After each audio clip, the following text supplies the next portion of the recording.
You going for something? You going for that? No. You want some more, man? You do? No. Yeah? No.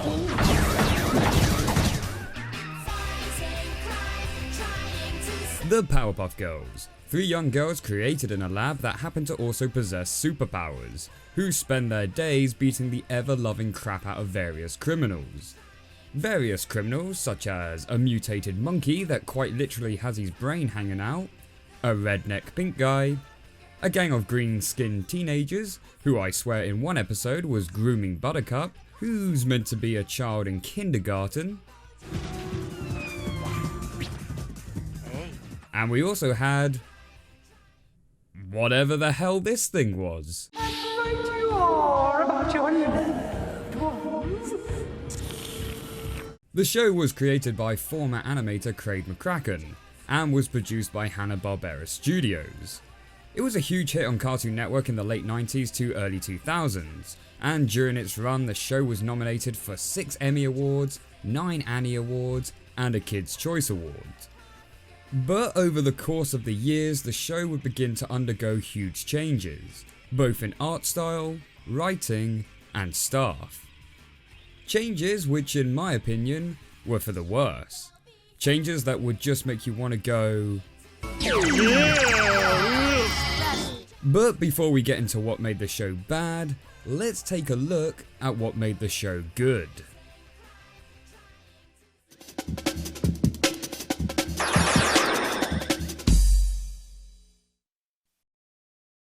The plot of the Powerpuff Girls follows the lives of 3 kindergarten-age girls who possess an array of superpowers, ranging from super strength, super speed, flying, laser eye beams, and the ability to speak Spanish. The reason for their superpowers is explained in the show's opening, where a scientist named Professor Utonium decided to play God in the hope that he could create the perfect little girls. Why did Professor Utonium want to do this? Well, in a later episode it's explained that when the professor was young, he got a brief glimpse of the Powerpuff Girls, because of some wibbly wobbly, timey-wimey stuff. He was so captivated by them that he decided to dedicate his entire life to trying to recreate them. Which, now that I say that out loud, actually sounds quite weird. Whilst making his concoction for the perfect little girls, Professor Utonium accidentally adds some chemical X to the mix, which results in the girls' creation. From there on, they dedicate their lives to fighting bad guys and the forces of evil. Cue that epic intro music.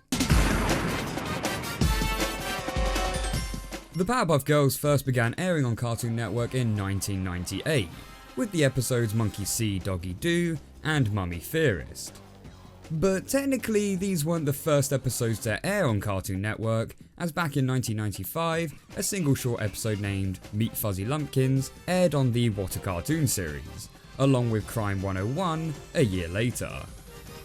But even this wasn't technically the first time Cartoon Network had featured the Powerpuff Girls, as in 1994 there was the original pilot episode titled A Sticky Situation, where we see Professor Utonium, who kinda has a more stylized look that would later become the Dexter's Laboratory series, but in this pilot, instead of accidentally adding Chemical X, he adds a can of whoop-ass, which ends up not creating the Powerpuff Girls, but instead, the Whoop-Ass Girls were born. The episode never aired publicly and was only screened at animation festivals, probably due to the fact that Cartoon Network didn't deem the term whoop-ass appropriate for children. But then at some point I got that inevitable phone call where somebody said, marketers and, cable programmers, don't want to show on the air with the word in it, and we're going to have to change it. But thankfully, you can now find the full pilot online. Praise the internet. When the Powerpuff Girls first started airing on Cartoon Network, I remember seeing it advertised, but saw the name Powerpuff Girls and thought, nah, this isn't gonna be for me. We can handle that. Animated Powerpuff Girls Sea-Watches for the girl on the move, each sold separately. Thinking it would be like a My Little Ponies kind of show. Then my best friend at the time was like, hey Steve, have you been watching the new Powerpuff Girls show? And I was like, no, isn't that a show for girls? and he was like, no, it's really good, you should come over and watch it after school. So I was like, ugh, fine. And even as the show's intro began to play, I was like, I don't know mate, this is still looking pretty lame.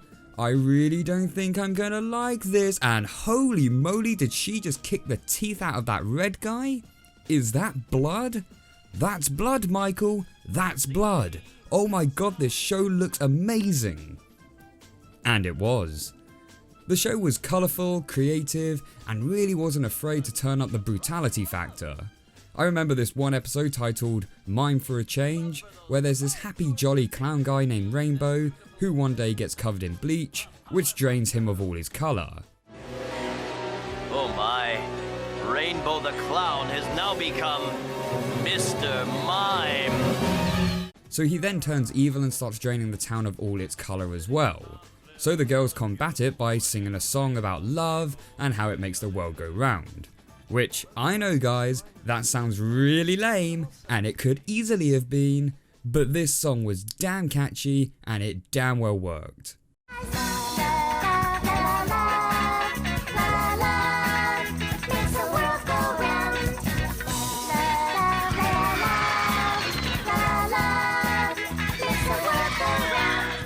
Old Rainbow gets reverted back to his original self, and he's like, oh, thank you so much girls for saving me, for turning me back, yay! And the girls just beat the crap out of him, and the episode ends with him rotting in a jail cell. Like, what? Another episode I remember was titled Bubble Vicious. In this episode, we see Bubbles, who is normally the soft personality, getting teased that she's too weak, so she decides to become more She gets a call from the mayor that he's stuck in traffic and desperately needs to get to his next meeting. And what followed had me in absolute fits. Well, I may be able to talk, but I sure as heck can't drive. Oh, hi, Bubbles. How are you? Oh, Bubbles, have mercy. Mercy is for the weak! Bubbles just beat the living crap out of a poor innocent dog who is now absolutely petrified with fear. I mean, where's Peter when you need them? Oh yeah, mocking a dead guy. And of course, no Good Kids show would be complete without a little bit of adult humour thrown into the mix. Yeah, he made us in his laboratory by accident. Well, what can I say? Don't worry, Professor. I was an accident too. Your dad is... Love is in the air. Can't you just smell it? And along with its hilarious moments, the show wasn't afraid to also dip into the more darker elements every now and then. The episode Knock It Off, where the professor's old college buddy Dick, yep, that was actually his name, Only a matter of evil, Dick. created an army of disturbing looking Powerpuff Girl clones who eventually turned on him and all ended up dying in a huge fiery inferno. The episode Speed Demon, where the girls accidentally time travel to the future, only to find that the villain him has taken over Townsville whilst they were away. Not only offering a lot of creepy imagery, but also the dark ideology that the girls are locked into the role of forcibly protecting the town 24/7. And if for one moment they decide to stop or take a break, it will mean the end of their loved ones forever. And of course the famous episode Twisted Sister, where the girls try to create a fourth Powerpuff Girl, but by the end of the episode she proves unstable and ends up exploding on screen. Press F in the comments section to pay respects to Bunny. The animation for this show was also on point, being under Hanna-Barbera Productions, the same production company as the Dexter's Laboratory series, and even having some of the same art directors and animators, including the legend himself, Genndy Tartakovsky. There, I said it guys, I said the name properly this time. Because of the similarities, it also shared the same art style and animation. Bold colours, detailed drawings, fluid animations, even dipping into some more stylistic choices every now and then. And because of these crossovers, you would occasionally see little Easter eggs of the characters appearing in each other's shows. And does that technically mean that Dexter's Laboratory and the Powerpuff Girls are taking place in the same universe? Does that mean that they could potentially meet? Oh my god, I've just realised how much I would have loved a Powerpuff Girls and Dexter's Laboratory crossover, as they could go up against some mega OP supervillain, plus the fact that you had the same writers who would know how to best handle both sets of characters. I mean, the Justice Friends have appeared in both shows, and there could have been some interesting character interaction from Mojo Jojo and Monkey. That would have been awesome. Certainly better than the other Powerpuff Girl crossover episode we got. Though to be fair, this episode wasn't actually that bad. But I think the greatest strength for the Powerpuff Girls was its vast array of characters, along with their unique quips and quirks. Even the girls, who on surface level seem pretty identical, actually have some varying personalities, which gives them some different strengths and weaknesses. Blossom is the smartest, but this can lead to her becoming close-minded and arrogant. Bubbles is the most empathetic, but can also be naive and overly emotional. And Buttercup, my personal favourite, is the strongest, but can also be too stubborn and aggressive. The amazing thing about these personality traits though, is that they are shown in the opening credits just through the music alone.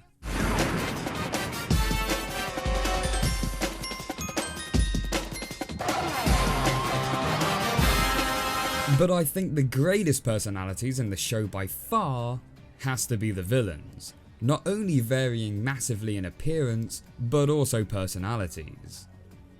And of course, my personal favourite villain, him. Oh, I'm scared. That weird red lady man thing creeps me out.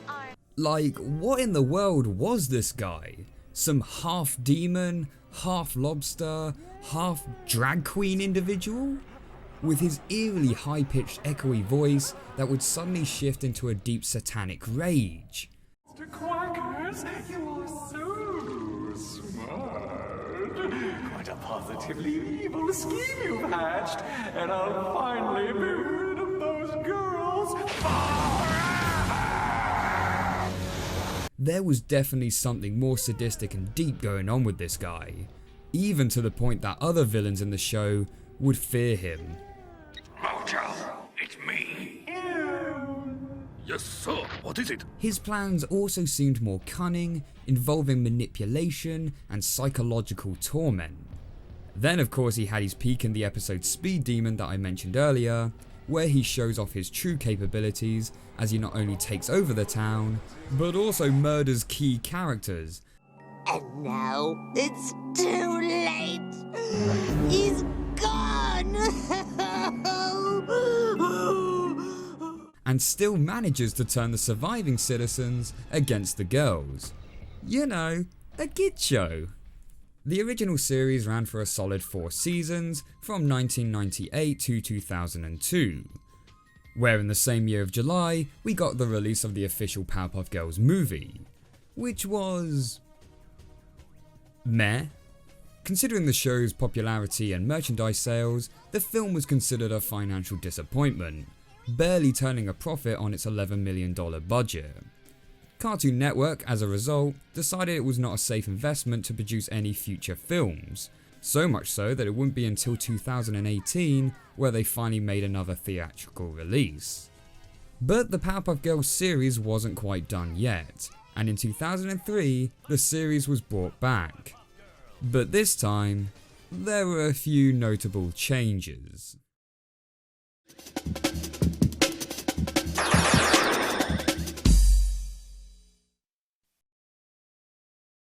So after the Powerpuff Girls movie, Cartoon Network brought back the Powerpuff Girls for its 5th season. Only this time round there were a few changes made to the series.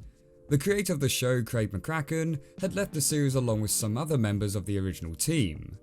The show had also moved from Hanna-Barbera Productions over to Cartoon Network Studios.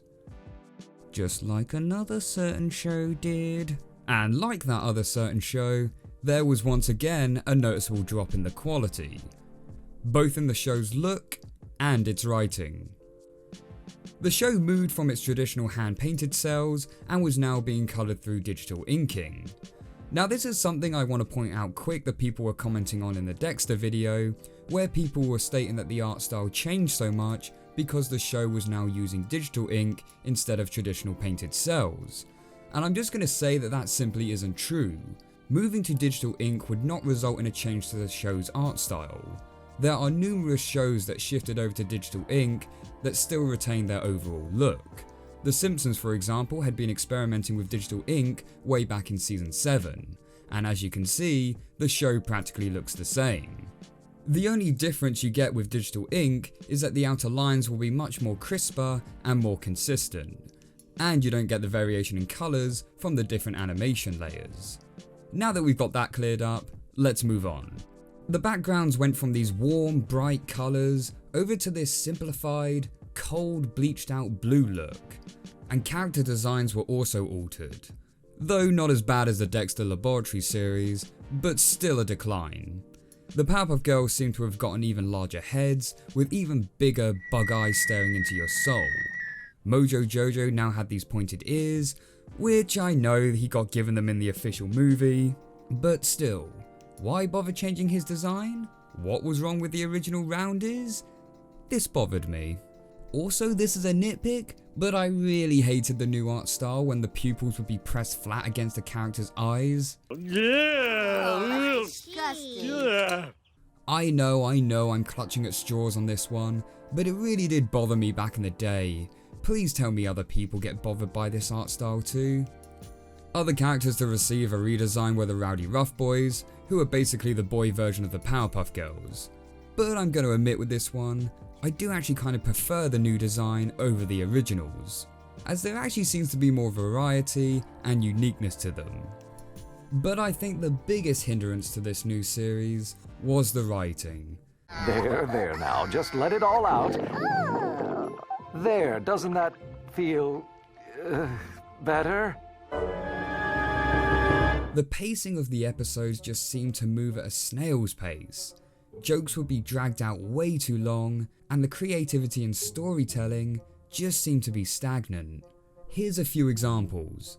There was an episode where the girls have caught sunburn, and they spend half of the episode doing nothing but crawling around in agony. Ow!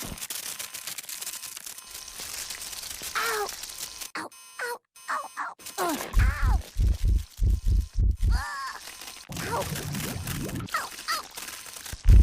Just fly, you idiot. Also, these are the same girls who have been dunked in acid and survived literal fire without so much as a scratch, and I'm supposed to believe that they've succumbed to a little sunburn?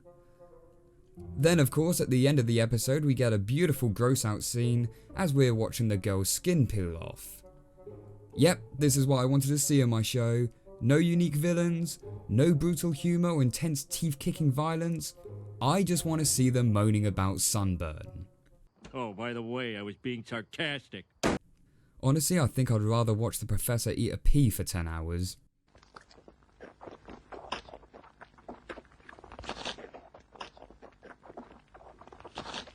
There was that episode where the girls were turned giant by Mojo Jojo, so have to painstakingly sneak around the town to avoid doing any damage to it. Wow, how fun. There was that episode where Peter are trying to protect Mojo Jojo, and the whole episode revolves around the girls squabbling with them. Not so fast, Mojo Jojo! Not so fast, Powerpuff Girls! I'm being oppressed. Not so fast, Mojo Jojo! Oh, I'm being oppressed. Not so fast, Powerpuff Girls! Not so fast, Mojo Jojo! Oh, I'm being oppressed. Not so fast, Powerpuff Girls! Not so fast, Mojo Jojo! I'm being oppressed. Not so fast, Powerpuff Girls! Monotonous, isn't it? Being oppressed. Not so fast! Yeah, we got it! Then there was that weird episode where Fuzzy Lumpkins is trying to have sex with the professor, then literally has sex with what I presume to be a pile of fecal matter. Huh?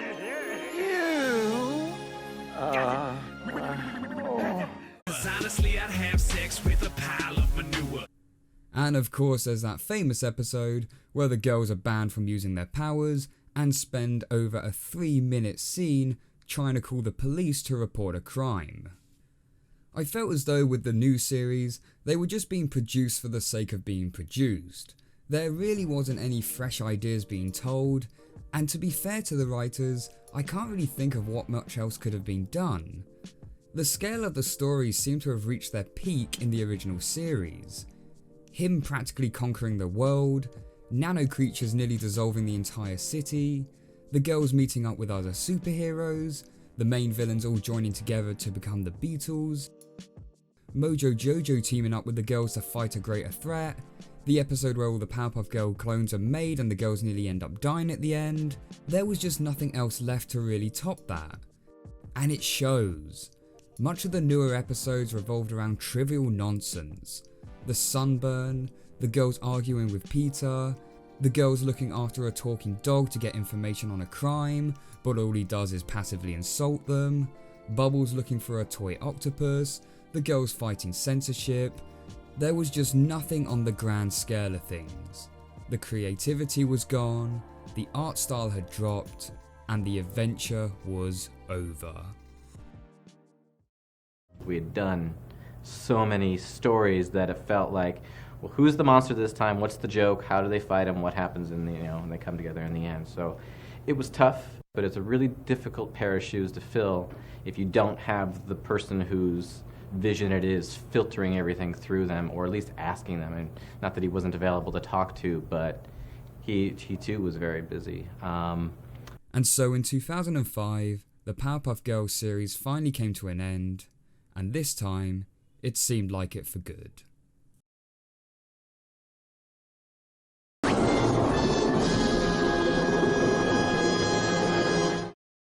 Or so we thought.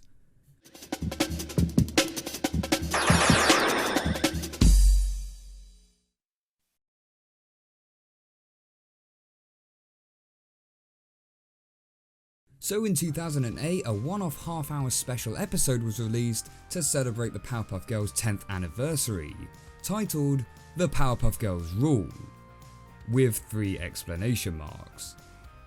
This episode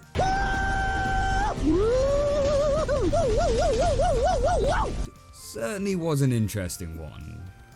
The show's original creator, Craig McCracken, who left the series, actually came back to write and direct this one. The show was also now being animated in Flash for the first time ever, and I know that Flash animated shows don't really have the best reputation out there, but I've got to admit, the art style in this comes pretty damn close to the original series. This is what I mean when I say digital inking doesn't necessarily change a show's look. And the best bit about it? Mojo has round ears again, and the Professor has round eyes again. Hooray for roundness. This short is very fast paced and has a lot of energy to it, both in the animation and the quick firing jokes. In an interview with Craig McCracken, he said how he felt the movie was a little bit too serious. In hindsight, maybe I wish it was a little sillier, a little lighter, a little more, not so heavy the whole time. Which, to be fair, I do agree with him. So for this special, they really just wanted to go all out and have a bit of fun with it. Which, from the looks of things, they certainly did. Oh, okay, I guess. It's just that I made it special for you and all, but if you want to fly, that's fine. Though perhaps in my opinion, it may have gone a little too far in the other direction, as characters would be a little too out of character. Characters who are normally being the sensible level-headed ones were suddenly reduced to giant goofballs.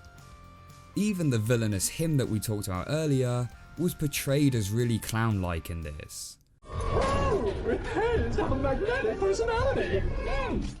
I mean, this is him, the guy that took over Townsville and murdered its citizens, now making bad puns and pulling stupid faces? Though I have got to admit, even though this short was a little bit too silly, it did have some cracking jokes in it, and I'd definitely take the fast pacing of this short over the slower pacing we had in the later seasons.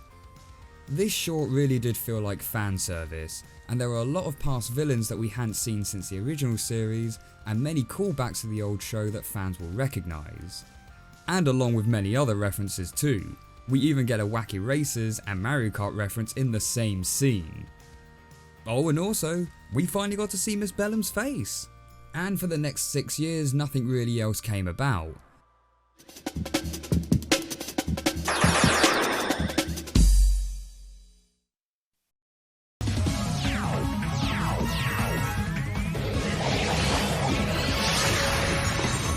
Then in 2014 we get this one-off special titled The Powerpuff Girls Danced Pantsed. Though I guess that title sounds better if you pronounce it as Dance Pantsed? Not much to say about this one, other than it had a radically different art style. The plot is pretty stupid, literally revolving around a controlling dance party game, and the humour is... Team Tantrum.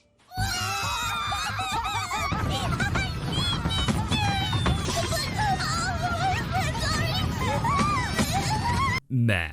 Again, this special had the overly silly attitude just like the 10th anniversary special. The only difference is, this one wasn't really that funny. Though I will say the techno style music used is pretty good, but honestly, the only reason you'll be watching this is for the art style. Also, why has Bubbles got ice breath? That's meant to be Blossom's special power. Even the later series got that right. I suppose it's also quickly worth mentioning that there's also an anime adaptation of the series, titled The Powerpuff Girls Z, or Z. I can't comment much on this as I've seen very little of it, but from what I have seen, it really doesn't seem to represent the original series much at all. Rather it just shares the same name, and slight character design.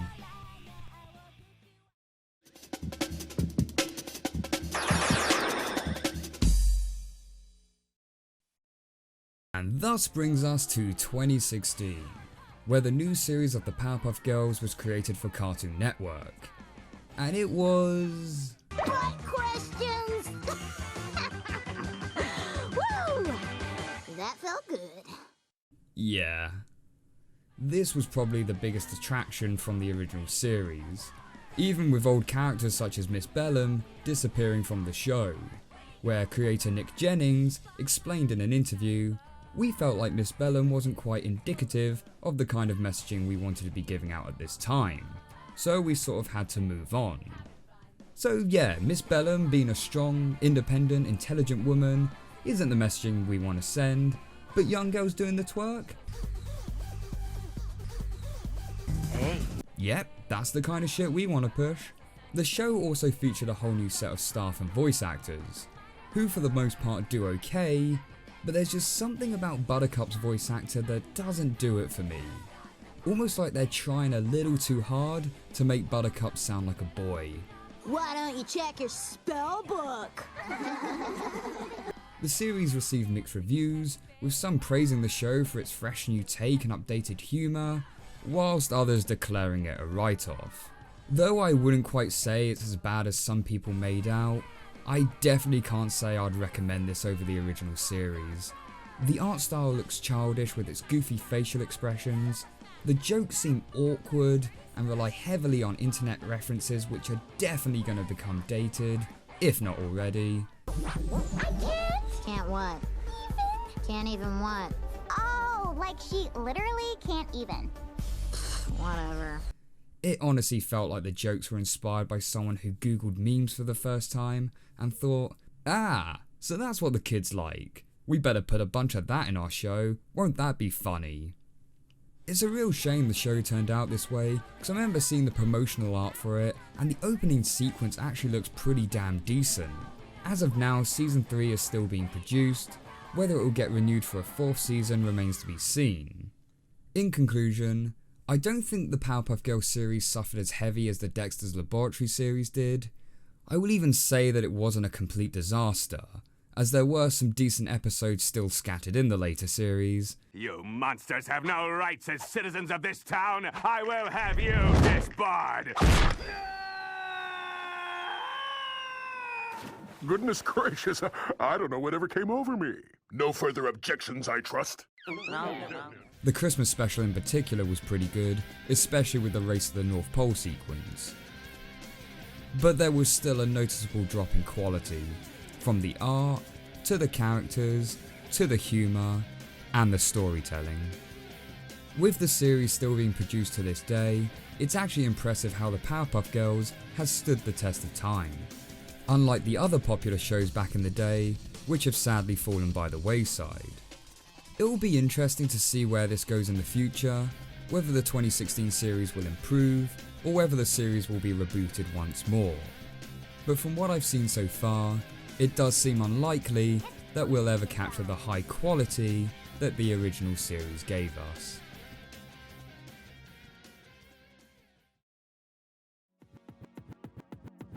Hey guys, thank you very much for watching this review. I do plan on making more of these what went wrong reviews in the future, so do let me know what animated series you felt went downhill and would like me to look at. Be sure to subscribe for more animated reviews in the future, and be sure to check out my Patreon and Twitter. But until the next one guys, take care.